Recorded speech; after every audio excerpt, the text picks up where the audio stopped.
And welcome to Liquid Lunch, a special edition. It's me, Hugh, and we've got Delanova, Star, Livingston of You Versa. I like to say the whole thing, Del. The author of this book here, The Revelatorium. And we are going to have a great conversation today because we're talking about the second coming, UFOs, the heavenly host, and so much more. And we might even get into chemtrails and stuff like that. And Delanova, great to have you here on the show. Oh, thank you. All right. Now, where do we start with all this stuff? It's like, because I know we were talking before the show, and we were talking. You just asked me now, how many people are expecting the second coming, right? How many billions? Well, probably I would a say, few. yeah, I would say a few billion. Yeah, yeah. And we're going to find out today that actually it's already happened. Is that right? That's exactly correct. Then that's.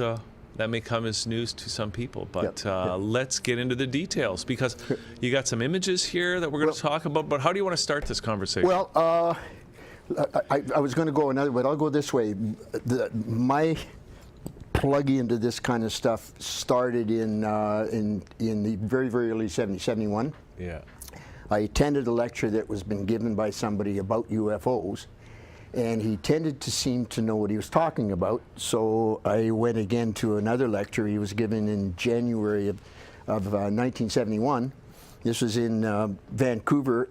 It was being given in his apartment, which is on the second floor of a two-story apartment building along Kingsway Street in Burnaby area of Vancouver.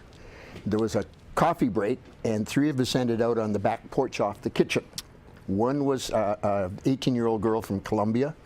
The second was a 6'9" Sasquatch. I love this part of the story. Sasquatch is incarnate. I love that. His brother was 6'10". They looked like the Scragg brothers. Beautiful people, but they looked like the Scragg brothers out of Little Abner. I hope they weren't freepers. No, they were freepers. I have no idea what you mean by that. All right, people can Google it. Next. Anyway, the three of us are standing on the back porch. It's overcast, and the girl was in the middle of a sentence saying, "Every time I've seen a UFO in Colombia, I felt something over my head," and she had her hand over her head like this. Mm-hmm. At that instant, I was picking up on, in those days, Sabre jets used to go across, and they had swept back wings, and you could hear the jet trail. You know, so far behind the plane. Anybody from that era will remember any jet plane went by, you heard the sound behind the plane. Right. That was automatic. There was the plane, there was the sound. So all of a sudden, it was just like a spotlight was going across the overcast clouds. Here's the Sabre jet going by. So I went to the sound, there's no sound. I went back to the Sabre jet, I went back to the no sound. At that very instant, the girl had just been saying the sentence, the door opened, the guy giving the lecture steps out with a big grin, said, "Did you see it? Did you see the flying saucer?" And then he went back into the kitchen. And I said, "Right, see?" So that was my first time. So you did see it? Yeah, I did see it. They all saw it. The Sasquatches saw it too. Yeah. Now the second time this was in probably June of that spring. I was living in a place downtown in Vancouver where the canyons are, you know, the high-rise towers. Mm-hmm. And anyway, all you could see is a strip of blue sky up between them. Yeah. And I was up on the second floor of the house, and the guy came running in, and he said, there's a flying saucer out there. Hurry, you know. So he come tumbling down their throat, and sure enough, there's a silver, just like a Smartie sitting up there, absolutely pure silver, sitting right there. Then went, pew, just like that, gone. So that was my second one. Yeah. The third one, now we're talking about the guy giving the lecture again. Now we're down in Denver in the summer of '73. Some of us had come down from Vancouver for some lectures. He was now down in Denver. And we were on the way back to Vancouver, so he held a barbecue in his backyard as a send-off. There was about maybe 20 of us there. Mm-hmm. Not all of us going back to Vancouver, but anyway, there was about 20 of us there. So right overhead the whole time, there was a sizzling white sausage-shaped cloud maybe 1,000 feet up, just sitting there, see? Everybody knew what it was. Nobody said anything, everybody knew what it was. You know, unspoken, see? So after about 2 hours, everybody said goodbye. We headed up, there was 3 cars, we headed up the freeway going north. They drove up behind us as a send-off, you know, he and his wife. And the white cloud was right over top of their car. Mm-hmm. We came out about 40 miles. They tooted and horn, turned the car around and went back, and the cloud went straight back with them. So that was the third time I've seen it. Now, what I'm going to be showing you today later is almost exactly what we saw then, only it's in mirror image because you're seeing the hole in the cloud with the ionizations rather than the white cloud. So these things don't look like, or do they? Like, do they look like a flying saucer? No. Here's the whole point that we're going to get at here. The heavenly host, first of all, Christ is back. That's that. He's been back since the middle of May. By the way, it was said in 1971 that Christ would be back 2013 to 2015. He'd be back permanently in the fourth dimension getting things ready. And he's been back since May 14th approximately of 2014. So that was pretty good. That's like 2 years now. Yeah. And there's people that have talked to him. So, yeah, I mean, he doesn't show up unless you're going to get some information or instructed, kind of thing. Anyway, long and short. So the first image that's up, I'm now living in Ottawa. I lived there for 30 years, but in the early 90s, I had been seeing, how do I put it this way? I was shown these kind of formations in early 71, the summer, without knowing what they were. We were at the beach. The guy said, if you're really sharp, you're going to see some UFOs. And where was this, Vancouver? This is Vancouver at English Bay for the afternoon. It was a hot, sunny, nice day. Yeah.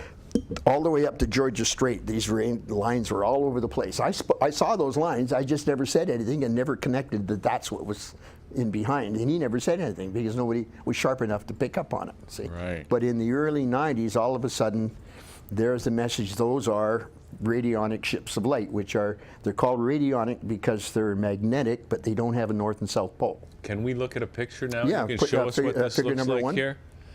Because this was the very first one I took. This was in Vancouver in 1974. Right.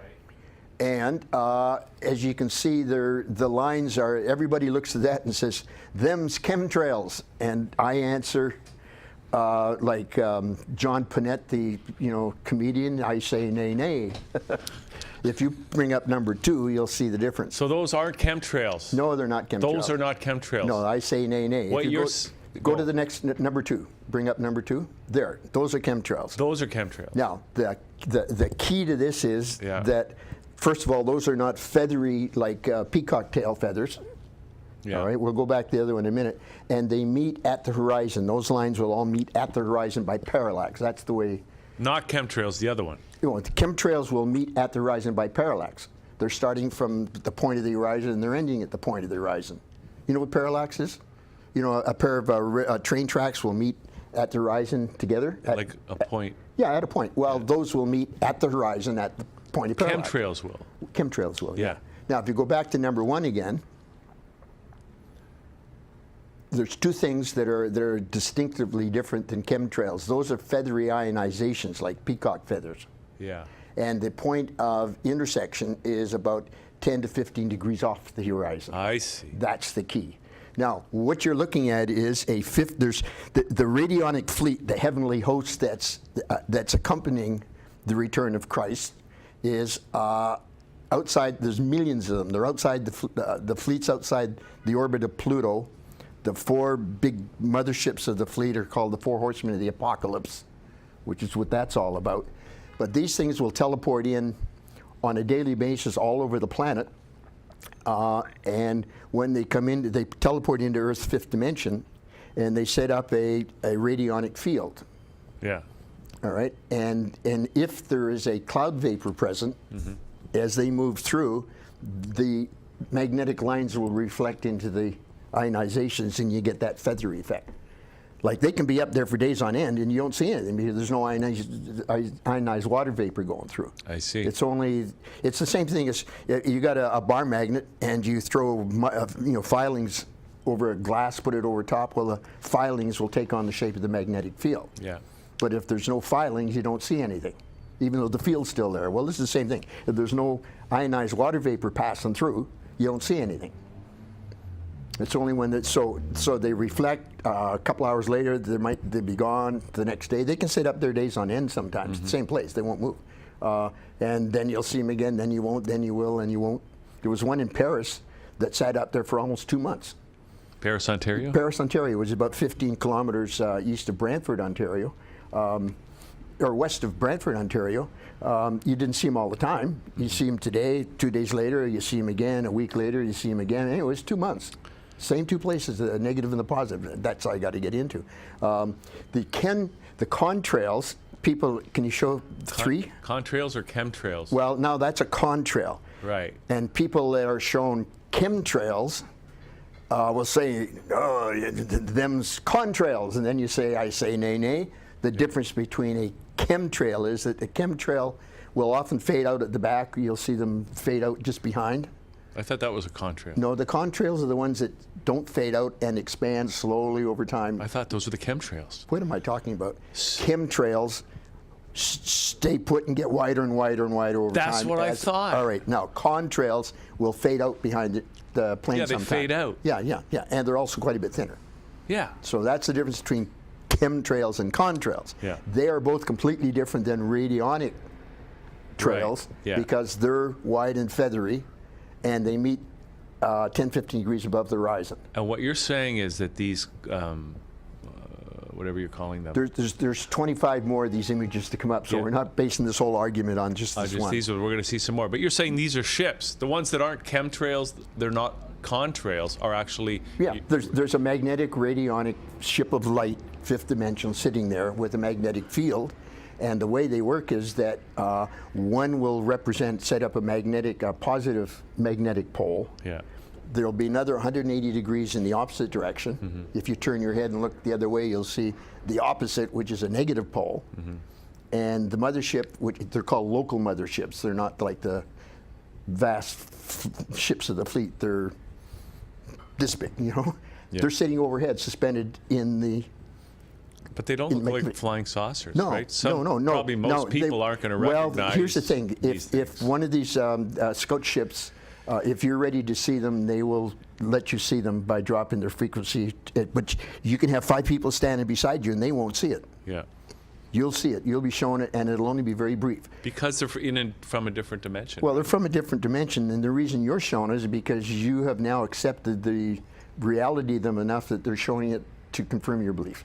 That's enough, because now you're on the right path in the right direction. That's basically it. So the one that I saw in the canyon, that the guy came running up, my brother, who has never seen one, even though he's been a believer longer than I have, he came running down. He was a 10th of a second too late, because when he popped out the door, the thing had already gone. So I was the one to have seen it, you know. So now, if you look at image 4. Now, that was taken in Paris last summer. That's a positive pole, because the centers of the positive ones are filled with ionizations, and the apex point is full. Now, if you take up the next one, I just turned around with the cell phone. I just turned around and took that one. That's in exactly the same place, but 180 degrees in the opposite direction. You'll notice that it's empty. There's at the apex where there was the cotton ball in the first, it's empty, and it's basically, it's an inside-out version of the two. Now, I arbitrarily call them the positive-negative pole. Who knows what way it is? I call it positive when they're full, and negative when they're empty. It's like the Earth itself, where you have Antarctica, which is a body of land at the South Pole, and you've got the Arctic Ocean, which is empty. And they're exactly the same size. Yeah. That's a point I hadn't seen, but you're correct, 100%. It's a good analogy, exactly the same way. So now we're looking at, let me just get my blueprint going here. By the way, I'm drinking the pink drink that you gave me, the Zeal. Yeah, this stuff is fantastic. I'm feeling better already. It's Zeal, available here at that channel and/or from Delanova. In another 2 weeks, you can go on the internet. Write this down: zeal.vip. I've got Write a website it down, going people. Up. Zeal.vip, and have some of this stuff. And wait until after the middle of the month, because it's not the domain. This stuff is so good. It's making me feel like a. All right, so back to the UFOs. We're going to look at figure 6. Okay, there we go. Now, this was done just 2 weeks ago in Brantford. Again, it's the positive pole because you're filled in the middle. If you bring up the next one, you can see again it's the negative pole because it's empty in the middle. And Those you your took this at telltale. the same moment, but this is 180 degrees. 180 degrees. Now, in the other direction. here's a point too. You very seldom see the two together. You know, like the one in Paris, after years, as it were, that was the first time I ever got the two together, one after the other, at the same time. Usually one's faded out. What'll happen is you'll see the ionization movement. You'll see the positive pole jump up. It'll start fading out. Then the negative pole will jump up, but now the positive one's gone. You know, because these ionization areas are not usually that large. But here we are with this one. These two sat up there all. Back one. These two sat up there pretty well for the whole day. All right. Now the next one shows the fact that there's a positive pole and a negative pole, and they're connected over top. Because instead of standing underneath like these photos that I've been showing you, where you take the poles left and front and back because you're underneath them. This came off Google from the side. You can clearly see how they intermesh. Right. The positive pole on the right-hand side, the negative pole on the left-hand side. I mean, that's a perfect photograph. Where's that? Antarctica? Well, who knows? It's in the middle of winter anyway, somewhere. Yeah. Now, the website has quite a few more images than the ones I'm showing here. I'm just going through a scoot. Yeah, but we still have no, what do you want to do? Do you want to just keep going through the photos? I mean, I got a few questions about this. Well, yeah, we'll go through the photos if you want to ask. Let's go to the next one. Next little quick series, then you got a lot more questions Sure. to ask. So, all right. I got these out of sequence. So figure number 10. Number 10? Oh, I got mine wrong. So figure number 9. Oh, 9 and 10 are the same? Oh, there, that's one, yeah, right. The very next day, again in Brantford, where that last negative pole I showed you, very next day, in the morning, it was absolutely crystal clear. There was no sign of anything. Yeah. The jet stream started moving in slowly from the southwest, and around about 2:30, 3 o'clock, all of a sudden you're looking at figure 10. This was taken just up King George Road at the Tim Hortons in Brantford, and that's a pretty wild and woolly picture. The next day, some people in Brantford said, "Holy mackerel, did you see the clouds yesterday?" I mean, it was pretty dramatic. Now, the story was that there was 2 people coming in from Toronto, meeting with 3 of us from Brantford at the Tim Hortons where this picture was taken from. And when they arrived, they were all excited because they thought they saw a mothership coming. That big white cloud to them looked like a big mothership coming in, see? So one of the fellows from Peter, he's been interviewed on your show, had said that the day before he had been, had a dream experience the night before where he was told that he's going to be able to start uncloaking UFOs. Right. Which is a pretty dramatic statement to make, Yeah. So now he's sitting in Tim Hortons with us, and I look out and I see a funny little so I went out and photographed it. If you can now put up the next photograph. Nope, one back. You have to go 2 back. I'm sorry, I got them out of sequence. I have to apologize. There. You can see the circle. Right in the middle. And there's 4 more just sticking on the edge of the cloud. Oh, yeah. There's a little cluster of them. Now, the thing, when these scout ships come into the 5th dimension, when they move around, the negative ones will be smoke rings, just like you're looking at. The positive ones will be like a tennis ball, which I'm going to show you in a minute. But anyway, that if you want to go back again now to the previous figure, with the big bold clouds there. Up one. Up one again. Up one again.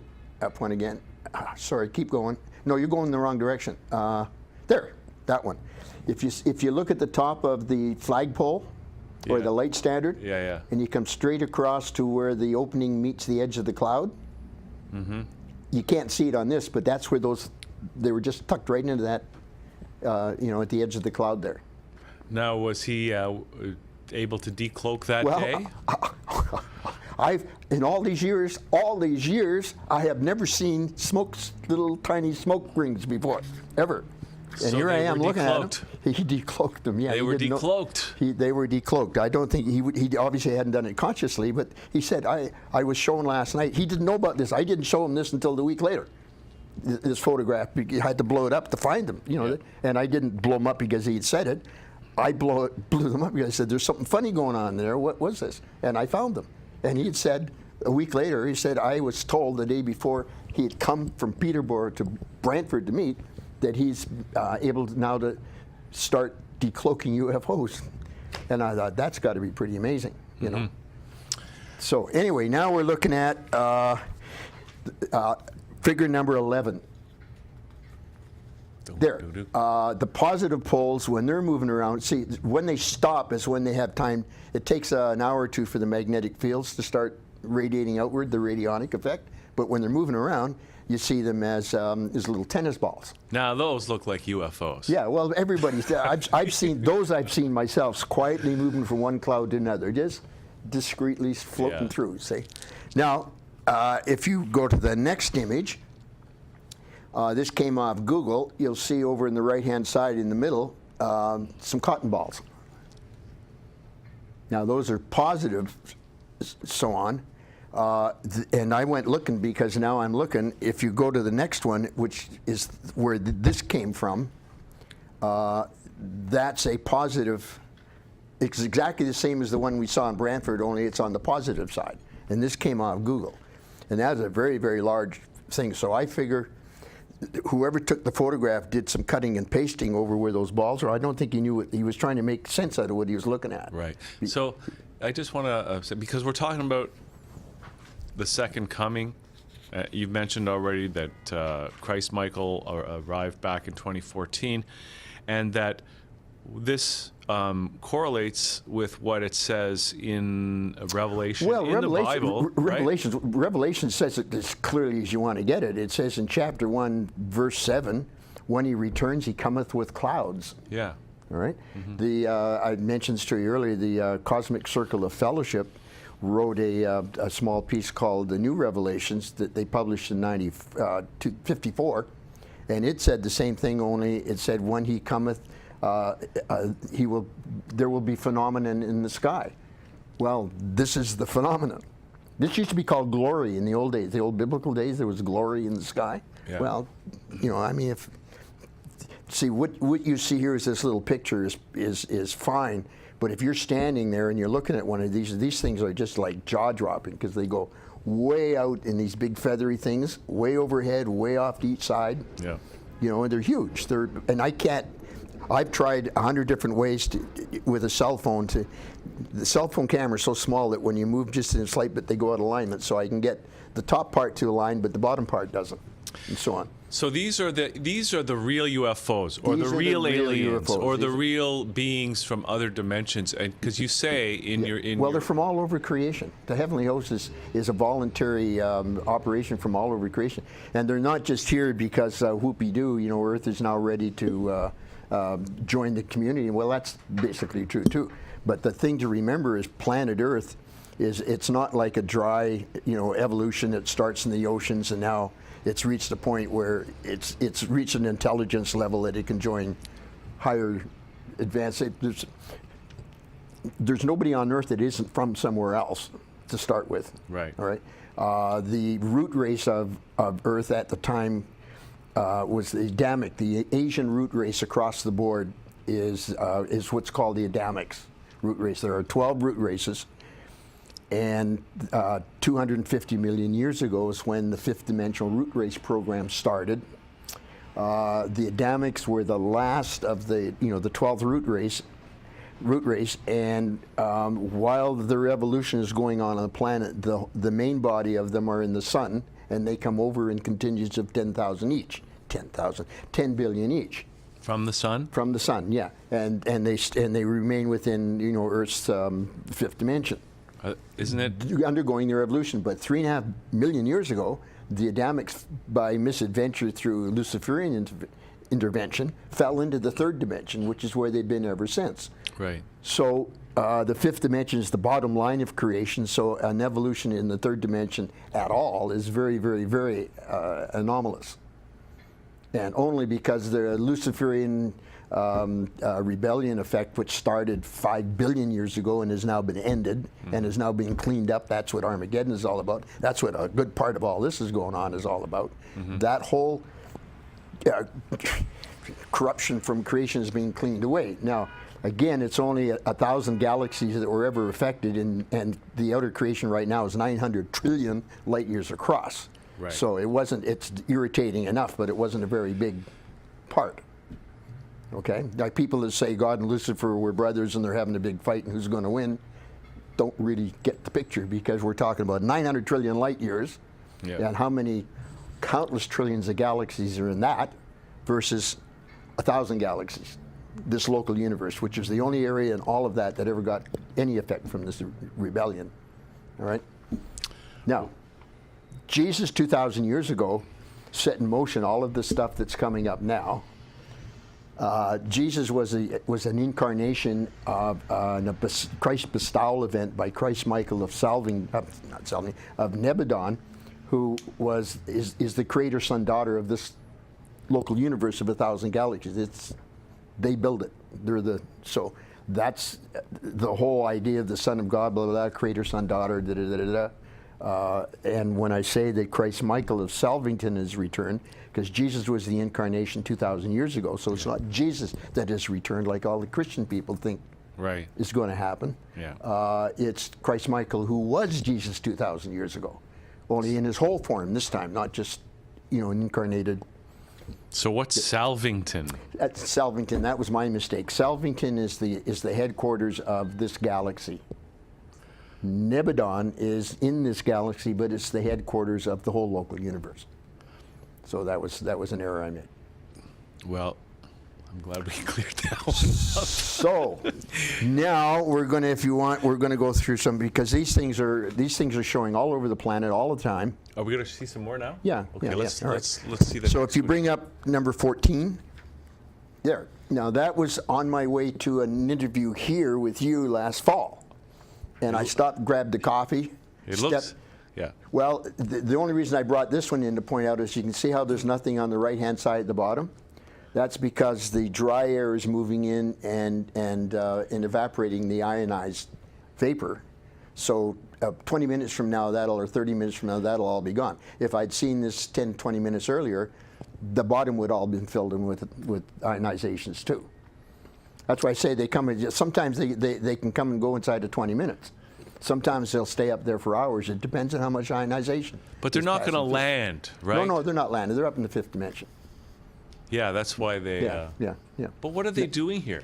Oh, that's probably the most important question you've asked. I've been dying to ask that question, but I didn't want to interrupt the pictures. There's a number of different things going on, but one of the main things, the reason why it's such a large fleet, the Armageddon is cleaning out the lower astral health states. The fourth dimension has 7 octaves, and the lower 2 octaves are called the lower astral health states.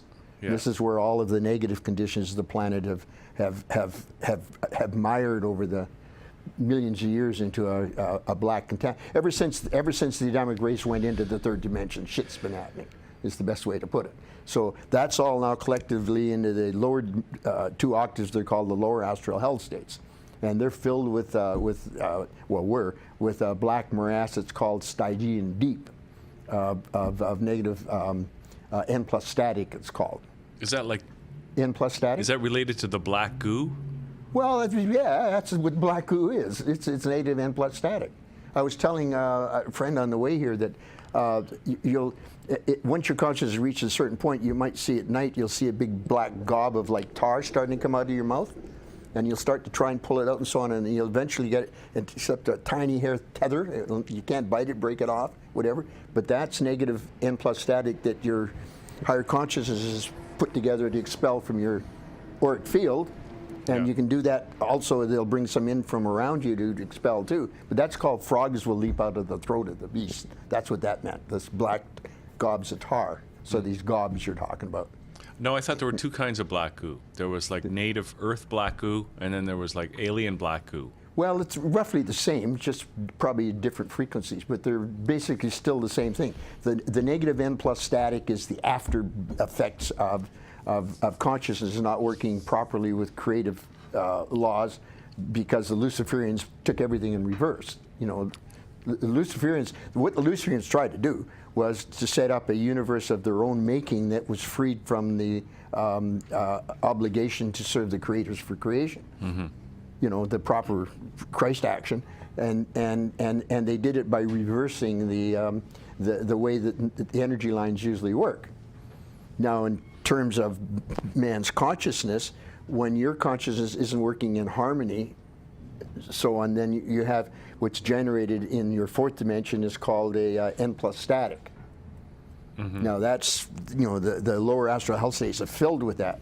So while that's being cleaned out, the radionic ships are holding an emerald green love field around the planet so it doesn't explode. See, Meldeck exploded because of the N plus static. Mm-hmm. Atlanta didn't explode, but it blew up in its two major cities where the highest concentrations of that N plus static were. These are the fires from heaven, because, you know, and so to prevent something like that happening again, the radionic ships are holding a love field around the planet. So that's what they're doing here. Well, that's one of the things they're doing here. All right. Okay. Secondly, the reason they're teleporting in all the time and so on, they don't have third dimensional eyes and ears. So to them, the surface of the planet is just a black hole. You know, they have no idea what's going on down here visually because they don't have the sensory. They're fifth dimensional. Mm-hmm. But people that are like you, everybody in your whole loop, the consciousness has expanded enough that what you see with your eyes and ears is almost like a television camera in the third dimension, moves up into your higher soul atom, mm-hmm. which is in your pituitary, and it pipes it upstairs to the UFOs, who have moved in close enough to, because the third dimension consciousness can't move that stuff very far. So you're moving what your eyes and ears see, move in to here, and it gets moved up to the UFOs. Now they can pipe it all the way across the galaxy. They can pipe it 10 galaxies if they have to, because there's no time and space up there. So, yeah.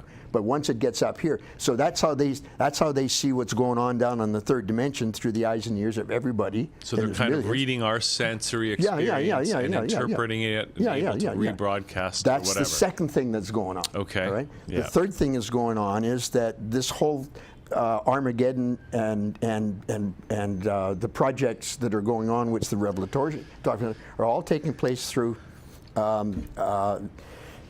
interdimensional communication between those who are the workers. You know, people call themselves light workers. They're very good, but the instructions will come down into their pituitary. We want you to do this. Now, this is intuition mostly.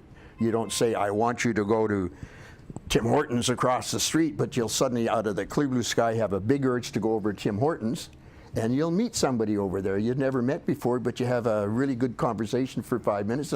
Well, information has passed between the two because you did what you were asked to carry that piece of information across. It was brought down to you. This is going on all the time with everybody. That's how the job is getting done behind the scenes by people following their intuition. You know, it sounds like that's the third thing they're doing. All right. It sounds like there's a lot going on. Well, having to do with I mean, everybody says, "Oh, yeah, show me." Yeah, well, you know. Now, is it only those Tim that Hortons? have an eye, let them see. I mean, golly me, you know. Okay. All right. Well, so, we're going to look at some more, but so maybe we can bring some up and you can talk about it. But so they have a purpose here, and their purpose coincides with the second coming, which happened, as you say. Well, the second coming the second coming isn't the big event. The second coming is the name for the next stage of the rebellion cleanup, which is Armageddon. The initial stages of the new creation, which is getting set up now in. The reason why Earth is at the centerfold at 900 trillion light years of universe, why is Earth It's because there's a new, the book goes into detail about, and I have talked about it a bit in some of your other shows. There's a new creation underway in Andromeda. A new super universe is starting up, and Earth is in the bifurcation. One universe starts, a super universe breaks off from a previous by bifurcation, like the same way cells break off. You know, and then there's 4, then there's 8, and next thing you know, you got a new, you got an embryo. Yeah. Well, it's the same thing for universes. So we're at the very, very start of the first cell break, bifurcation into Andromeda, which is where the new one is starting. So that's a huge event, because we've got 900 trillion light years of evolution of a super universe created, or outer creation built of 7 great super universes. They've all built on the male side. Intelligence, energy, substance are the attribution, which you can see around you, and consciousness is the expressed result, which again, as you can see, because inside you, your intelligence, you have a consciousness. Now take that all the way up the ladder. Okay, the new creation is now going to be, there's going to be 7 super universes that are going to be built on the female side, which is an antimatter side. This is not the antimatter that the scientists talk about. Antimatter's consciousness is actually an antimatter state of that's a very complicated thing. Won't get into that. But in the new creation, consciousness is the attribution, and intelligence, energy, and substance is going to be the expressed result. So it's the exact opposite. So at any rate, this local universe is the jump point, the local solar sector headquarters, which is Orion, which is where our solar system belongs to, is the gateway. It's the loading dock, as you want to call it, or the launch pad, whatever. And Earth was originally the training sphere, where the first seed souls would migrate into the new creation once they've been evolved with the proper experience. That all got short-circuited because Lucifer was the administrative head of the Orion local sector, and he went south, and he took this whole plan with him. I mean, not irrevocably, but he put a lot of pressure onto the plan. Right, and that's all been reversed now. What's he doing nowadays? That's the whole point. What's Lucifer doing today? Lucifer, for the last 3 million years, has been in solitary confinement on a planet called Zab. Zab? Yeah. Now, there is an interesting thing there. The prodigal son returns, basically, in your consciousness, you have an x-axis and a y-axis, and one is related to your outer consciousness and the other to your inner. Now, if you start going, a little bit nuts, I hate to use that word, but anyway, if you start going off kilter, your axis will start to fall, and you become corrupted. Right. And if they get down together where they're aligned together, then you're fallen. Now, the fallen ones are there's a number of them here. They're not the only ones, but there are a number of them here in our lower astral hall states called demons and stuff like that. But that's the state they're in. Now, if you can start going this way again, then you can be redeemed. Right. Now, Lucifer has actually started this. He's starting. This is recently, yeah. He's starting to come out of his stupor. Now, he's a long way to go. Now, what happened? So he's imprisoned on Zab, and he's coming out of it. He's starting to come out of it, yeah. So he's eventually, over a long period of time. See, he's had some of his ovarian atoms. Like you have, your main soul atom has 199. They're called ovarian atoms. We're ovarian atoms, all of us here. We're projections from a greater soul source. But we're all ovarian atoms. We're the workers in the field, as it were. So he's had a ovarian atom who was one of the disciples, John, the brother of Jesus. He was incarnated. He's passed now, but he was incarnated at this present time. He was. How do I put it? He did the right things in the 3rd dimension. He did all the wrong things in the 4th dimension. So wait, is that John who wrote the Revelation? No. That's John the Divine. Okay. That's a different John. All right. John, the brother of Jesus. Okay.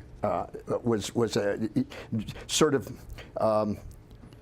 How do I put it? As a first step of having somebody on his side when he's ready to start moving back out into the thing. The same thing with Satan. Satan is a woman.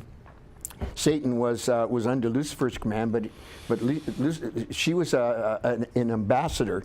Like Lucifer was an administrator, but under him, there were ambassadors that went out to the different planets with instructions. It's the same way as ambassadors work, in governments and so on. Right. She was an ambassador, young one, and she embraced the Luciferian manifesto and so on, took it to the planets. That's why everybody knows that it talks about Satan. But in 1994, she returned to the feet of Christ and brought all her people with her. That was a big, huge step. Now, I'm not the only one saying that. I saw this on the internet probably 2 months ago on somebody's article. It says, fear not, I don't know how they worded it, but Satan has returned to the feet of Christ. Yeah. Now, did they read my Revelatorium information? Or, anyway, I was, yeah, right, what do you know? It's starting to get out. So, okay, so the people that are, like the Illuminati and all these guys that are doing sacrifices to Satan and so on. Yeah. You've heard the expression, peeing out the window? Yeah. Well, they should take a second look at what they're doing, So in other words, they're just completely wasting your time. They're just absolutely flat out fooling themselves, Plain Peter Rabbit when they're 4. Yeah. That's about the same difference, Right. So. Okay, so should we look at more of the pictures? Well, all right, let's do a couple, because there's, yeah. How's our time running? Well, we got another 10, 15 minutes. Well, yeah, we'll scoot through these. All right. And I want to ask you too about, maybe we can look at them and you can comment on them, but I want to ask you about the the relationship between the chemtrails, say, and chemtrails have zero to do with it. But we've seen the pictures of the chemtrails. What are the chemtrails then? And shouldn't these, if these whatever ships are here to help us, how come we got chemtrails going on? Well, man is doing the chemtrails, and man has to clean up their mess. I mean, the intergalactic mess and so on, that's what the radionic ships are doing. So, but man's own little shit, they got to do themselves. That's why, praying to God to come and solve your problems isn't going to do anything at all, because you got to solve your problems. You created your problems, you got to solve your problems. It's the way it works. Now chemtrails are the Illuminati and these other guys. While there's two controversies. One is weather modification. I mean, that's a fairly obvious one. I've seen that myself. In Ottawa, the forecast for the next 3 weeks in June of, can't remember, 2011, I think, was going to be like 32, 33 degrees for 2 weeks in the whole northeast of the United States and Canada. Yeah. And I went over to Hull, and I came back over the Island Parkway Bridge, and I saw in the far distance 2 or 3 ships coming, 2 or 3 planes coming, 2 or 3 planes overhead, and 2 or 3 planes in the distance. Mm-hmm. And so one's already done, one's overhead spraying, the next one's coming. By the time that was finished, I counted 36, and I don't know how many there were before I noticed it, because that could have been going on for hours. I don't know. I counted 36 chemtrail lines by the time, planes with chemtrail lines. This was about 2:33 when they finished. By 4:30 in the afternoon, it had spread out to gray overcast sort of thing, and by about 6 that evening, it was heavily overcast from horizon to horizon in all directions, and the temperature for that 2-week period never went above about 28 degrees. Mm-hmm. Now, that's weather modification. Mm-hmm. Now, you can argue whether that's good or bad, but that's clearly what some of these chemtrails are doing. Okay. Now, the other argument is that they're poisonous by putting crap in there to try and depopulate. I mean, that's a possibility. But that doesn't sound like the kind of thing that should happen with the second coming. No, none of this. Don't forget. We're talking about. I don't know. I'm trying to think of a really good example. I got a good example. It's a bad one, but it's a good one. There was a movie, the second Hulk movie, when they had the real green guy from the comic strips. Yeah. And Loki was the bad guy. Right. And right near the very end, he's standing on the pavement, and this 50-foot, and he said, "I'm Loki, I'm a god." And grabs it and he goes wham, wham, wham, wham. Now he's pounded into the pavement just with his arm coming up. Puny god. But I thought, that's about the same example of what's going on with the heavenly host stuff versus the little crap that man's doing. Okay. That's basically it. It's very, very small potatoes. It's big potatoes because we're right in the middle of it, but it's really small potatoes on the whole scale. Okay, so we got about 10 minutes left. Let's look at some more of these pictures, but also, so what else do we need to know about this stuff? Right? Well, mainly what I was hoping from here, see, Some of these pictures I'm going to show you have come in from, like in Ottawa. Somebody now knows about them. Send a couple of pictures. My friend in Kampala, Uganda is saying we're going to be seeing some more. Let's keep talking while we look at some of these photos. So now you start looking. Your telltale is that they're feathery. They're not like, like plain trails. They're feathery. They meet about 10, 15 degrees off the horizon, and sometimes, if you're lucky, when you look 180 degrees in the opposite, you'll see the inside-out version.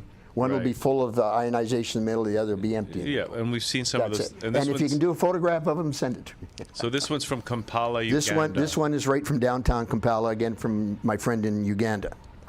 All right, so now the next one, which is figure 16, that was again from Lake Victoria, about 40 miles south of Uganda, and that's a negative pole. The other one was a positive because you saw the lines up the middle, and these are empty in the middle. Okay. Now sometimes these things will, they'll, I don't know even why to a certain extent, but they'll reflect in the lower cloud atmosphere, just the normal ordinary overhead cloud. Yeah. So the next one up is figure 17. There. Now, this came off Google. Have no idea when or where. But it just said it like it was. I mean, that's in the lower. It's reflected now in the lower. So it could be because it's been there for a long time. The ionization is just connected with the lower clouds. I don't know. All I'm saying every now and because I've seen them like that. I never photographed them when I was in Ottawa, but I've seen them. So the next one is now one that happened in Brantford just last spring, looking due west. And again, it's the positive side because it's filled in the middle, but that's again in the lower. That was just at sunset. You can see the sun setting over in the left-hand side. Yeah. But again, it's reflecting with positive lines because they're all filled in. The next one after that is, and this is a shame. I saw sometimes in Ottawa, the sky was just like broken glass, absolutely. If you smashed your windshield on your car, that's what it would look like. Right. When I was talking about the day we spent on the beach in Vancouver in '71, that's what it was like all the way up 80 miles of Georgia Strait. It was just overhead like broken glass. Well, here's two poles that are sitting side by side, and they interact, and you get this broken glass effect. This is just sort of a hint of the broken glass effect. This again came from Kampala. Wow. All right. Yeah. Now, the next one is interesting. This came off Google. I've been explaining all along. Can you get me? I need to on this one. Zoom in. Yeah, you zoom in on me. No, on you. Me. Yeah, I need to. Now, I've been showing how you have a positive pole on this side and a negative pole on that side, and you're inside overhead underneath the canopy. Yeah. Well, if you turned that whole thing around, so now you're looking down the pipe, okay? Yeah. Then that picture you were just looking at is looking at the tail end, because you can see the lines don't go all the way across. They don't go overhead. Mm-hmm. See, so what you're looking at there is the butt end of one of those pair. The one we saw earlier where they big swoop, that was looking at it from the side. This one is looking at it from one or another of the ends. So now that came off Google. See, Google, the point of that is that these things are all over the place all of the time. People photograph these because they think, holy mackerel, they don't know what they are. Yeah. But you go to Google, you look under Google Sky or Sky Photos and Bing, same thing. This is another negative pole. I just put it up there. If you can see the little sort of tulip thing at the top there. Yeah. The negative pole ionizations will often have. If you go on the website, you'll see a couple more. They have that characteristic tulip thing in the middle. The next one after that is a fun one. This again came off Google. Oh, sorry, we're looking at 22. We're might be having some kind of technical issues. We're working on Delanova. So let's talk about, listen, not a lot of time left. Oh, here we go. Oh, yeah, there we are. Yeah. So now you see that, somebody looked at that earlier and said, oh, that's chemtrail. No. When these things first teleport in, now I've seen them quite often in Ottawa. I never photographed them. But when they teleport in, they'll sort of sear an ionized streak. Mm-hmm. And they'll expand from where they first come in, and it'll look like an exclamation mark. And then when it stops and it sits there for a couple hours, then a magnetic, radionic magnetic field will start coming out from that point. So that just to me is about as good as it gets. There's your negative, ionization pole over to the right, but there's one of those exclamation marks that ship has just come in.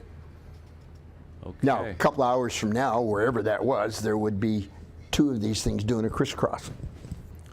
So. And this is, when did they start doing this, these radionic Well, ships? in the early 50s, the Radionnic ships, I think the fleet. No, there's always been ships here. There's always been ships here all the way through Christ. There were ships here with Christ. There's been ships all through the Old Testament and so on. Yeah. But the Radionnic fleet itself has been, I think, since the early 50s. And that's when all of this started. Okay. The next picture after that, figure 20, so when the eyes glaze over, the interview's over. Believe me, my eyes aren't glazing over. Okay.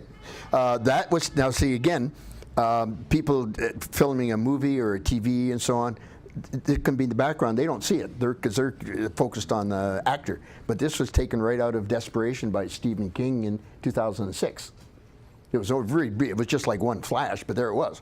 Now it's only ionized on one half because the water vapors have been, not water vapors, but the clear air has been moving through and cleared off. Or the other side of the coin is that it may have been moving from right to left. I don't know. But anyway, there you can see the clear.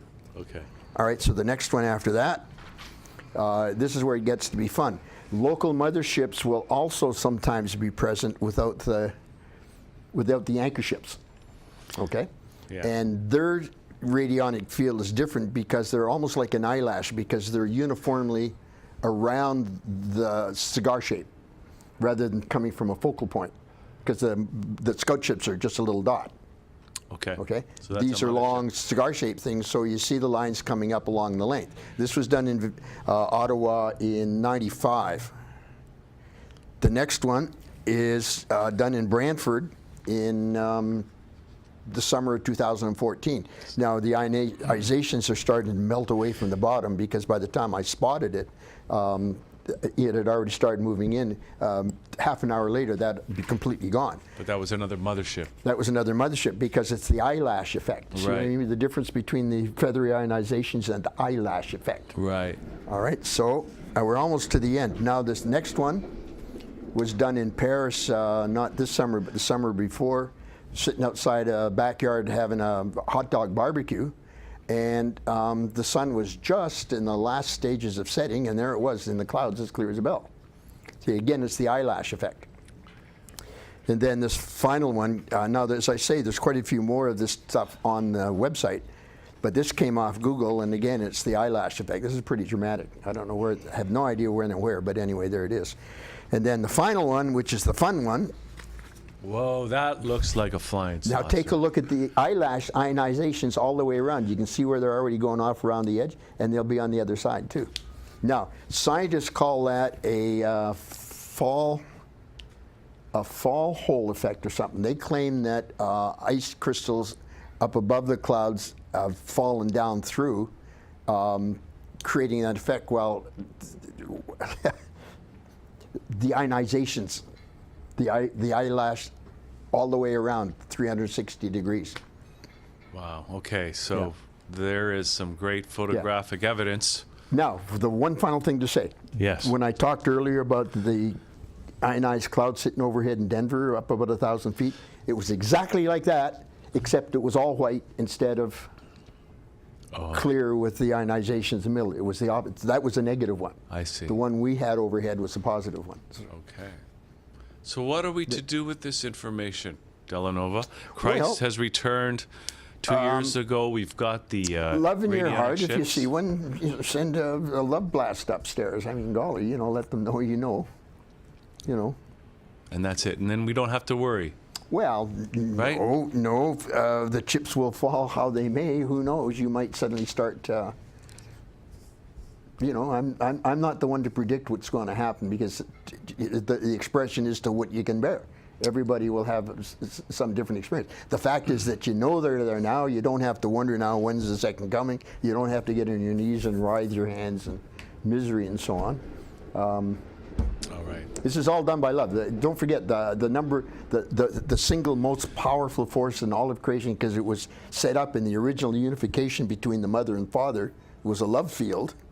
And believe it or not, this whole radionic stuff I'm talking about, love is a radionic effect because, you know, people pull together at the breastplate through love. You know, I hate to say it, but through hate, which is the negative, but it's still radionic, ionic. You'll pull together the breastplate when you're having a fist, you know. But it's the most powerful, single most powerful force in the whole universe is love. The whole of creation is built on a love vibration. Okay. So sitting back here, cooling your heels, get into it, you know. All right. Okay. Delanova, always great to have these conversations and learn all this stuff. And if people want to learn more about this and get details that we've only scratched the surface of here today, you can get the book, The Revelatorium. Yeah, and chapter 39, well, the book itself doesn't have that chapter 39. Because it's an evolving work, isn't it? Yeah, it is. So now, on the internet, radionnic.com, Radionnic. That's 2 N's. 2 N's, that's the secret. Radionnic.com. Yep. The stuff that I talked about today has come from that. And chapter 39 of the Revelatorium on the website is the same chapter. Exactly. So you can get more pictures and read chapter 39 on the website, revelatorium.com. Thanks, Delanova. And I know you got some other stuff you got to do today. One final comment. Sure. This whole stuff about the radionic ships is the tip of the iceberg. The Revelatorium is the real story. Right. Okay. Okay. All right. All right. Thank you, Hugh. Look forward to having you back and all right. Thank you. Continuing look forward to this being conversation. Back. All right. All right. Thanks, everybody. That's it for Liquid Lunch today. See you next time right here at thatchannel.com.